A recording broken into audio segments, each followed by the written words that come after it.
বন্ধুর কথায় কাঁঠাল গাছে উঠে ইঁচড় পাড়তে গিয়েই মর্মান্তিক দুর্ঘটনা।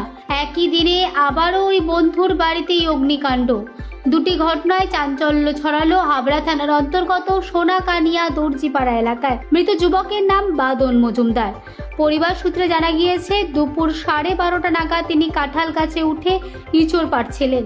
ঠিক সেই সময় আচমকাই পা পিছলে গাছ থেকে নিচে পড়ে যান। গুরুতর জখম অবস্থায় তাকে প্রথমে হাবড়া রাজ্য সাধারণ হাসপাতালে নিয়ে যাওয়া হয়। পরে অবস্থার অবনতি হওয়ায় তাকে বারাসত মেডিকেল কলেজ হাসপাতালে স্থানান্তরিত করা হয়। সেখানেই চিকিৎসাধীন অবস্থায় তার মৃত্যু হয়।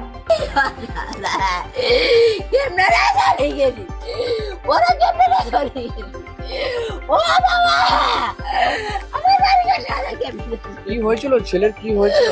ওরে ছেলেরে পিঙ্কানে পুরানি গাছের আঘাত উঠে ও গাছের তাই গড়ছে নাকের মধ্যে রক্ত গাছ আমারে হুড়ায় না গো। ও ভিজাইতে ফোলা ঠঙ্গরাই বসে মন। ও ভিজাইতে ও ভিজা কাপড় লই গেছে, কইছি লুঙ্গি ফিন্দি পাল্টাইনি না গো। ওই আমার ভূতের টঙ্গরাই বসে গাছ থেকে পড়ে গেছে। কি নাম ছেলে? বাদান এ ফুসুটি ব্যথা বাইরে মন।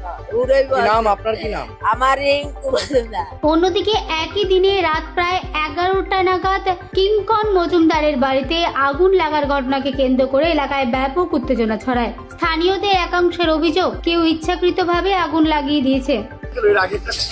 এর আগে জানি না, আমি বাড়িতে ছিলাম না, এসে দেখি এখানে কাঁঠাল পাড়তে এসেছিল নাকি, এ ডেকে নিয়ে এসছে বা ও এসছে, ওদের দুজনের ভিতরে একটা কোনো বিষয়।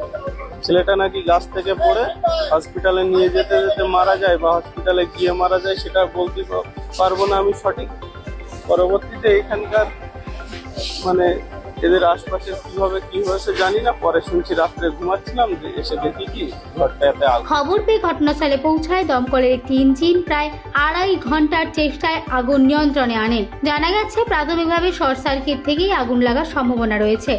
আমি খবর পেলাম বামুনহাটি প্রাইমারি স্কুলের ওখানে একটা রেসিডেন্সিয়াল বাড়িতে আগুন লেগেছে। আমি কল পাওয়ার সঙ্গে সঙ্গে 11:15 নাগাদ আমি কল পেয়েছি। ইনস্ট্যান্ট ওই টাইমে আমি বেরিয়ে আমি স্পটে এসে দেখলাম আগুন জ্বলছে রেসিডেন্সিয়াল হাউসে। এবং আমি দীর্ঘ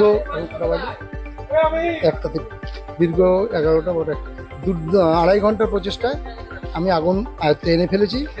এখন আগুন নেই, ফায়ার আউট। কোনো হতাহতের খবর নেই।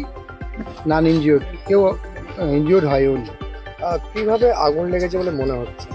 আমি এসে আমার দেখার থেকে মনে হচ্ছে যে শর্ট সার্কিট থেকে আগুনটা লেগেছে।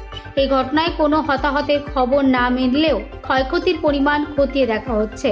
ঘটনাস্থলে হাবড়া থানার বিশাল পুলিশ বাহিনী পৌঁছে পরিস্থিতি নিয়ন্ত্রণে আনে। একই দিনে যুবকের মৃত্যু ও অগ্নিকাণ্ডের ঘটনায় গোটা এলাকায় চাঞ্চল্য সৃষ্টি হয়েছে। ঘটনা তদন্ত শুরু করেছে হাবড়া থানার পুলিশ। হাবড়া থেকে শান্তনু বিশ্বাসের রিপোর্ট, মর্নিং নিউজ টুডে।